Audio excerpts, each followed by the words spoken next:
Bonjour les amis, j'espère que vous allez bien et que vous avez la pleine forme. Aujourd'hui, on va parler d'un sujet crucial pour tous les propriétaires de biens immobiliers qui envisagent de vendre. On parle de quoi? On parle des diagnostics obligatoires.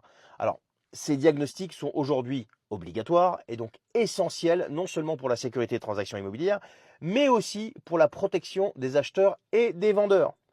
Alors de quoi on parle? Quels sont les diagnostics et pourquoi sont-ils si importants? C'est ce qu'on va découvrir ensemble tout de suite. Alors lorsque vous vendez un bien immobilier en France, vous êtes tenu par la loi de fournir plusieurs diagnostics techniques à l'acheteur en fonction de la situation de votre bien. Alors ces documents vont offrir une vue d'ensemble du bien et identifient les éventuels risques ou défauts. Et justement, on va en parler tout de suite. Comme ça, si vous envisagez de vendre votre bien, vous saurez ce qu'il vous faut. Alors déjà, vous avez ce qu'on appelle le DPE, le diagnostic de performance énergétique. Ça va évaluer la consommation d'énergie et l'impact environnemental du bien.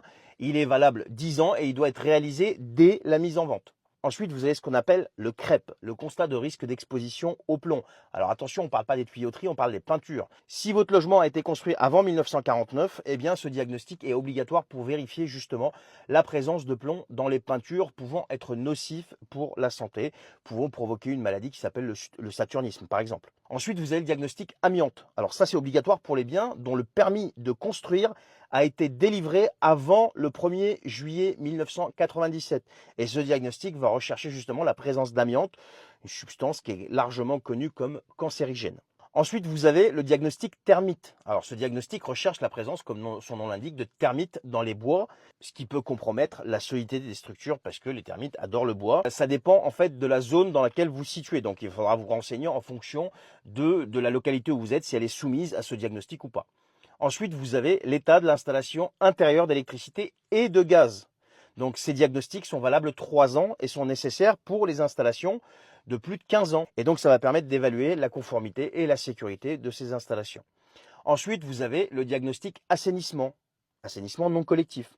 Si votre propriété n'est pas raccordée à ce qu'on appelle le tout à l'égout, eh bien ce diagnostic vérifie que votre installation d'assainissement individuel ne présente pas de risque pour la santé et pour l'environnement et qu'elle est aux normes. Ensuite, vous avez ce qu'on appelle l'ERP, l'état des risques et pollutions. Donc c'est un document qui informe l'acheteur des risques naturels, miniers, technologiques, sismiques, du radon, de pollution des sols auxquels le bien serait éventuellement exposé. Alors comme vous pouvez le voir, ces diagnostics sont essentiels pour assurer une transaction immobilière transparente et sécurisée et ils protègent à la fois l'acheteur et le vendeur en fournissant une évaluation précise de l'état du bien. Et si vous envisagez de vendre votre maison ou votre appartement, assurez-vous quand même de réaliser ces diagnostics à l'avance pour éviter justement toute complication lors de la vente. Parce que si vous ne fournissez pas vos diagnostics, déjà le bien ne peut pas être mis en vente légalement et surtout le DPE et pour la mise en vente je parle, mais aussi d'avoir tous les diagnostics à ce moment-là, au moment de la mise en vente, ça permet de rassurer votre acheteur. Et une dernière chose,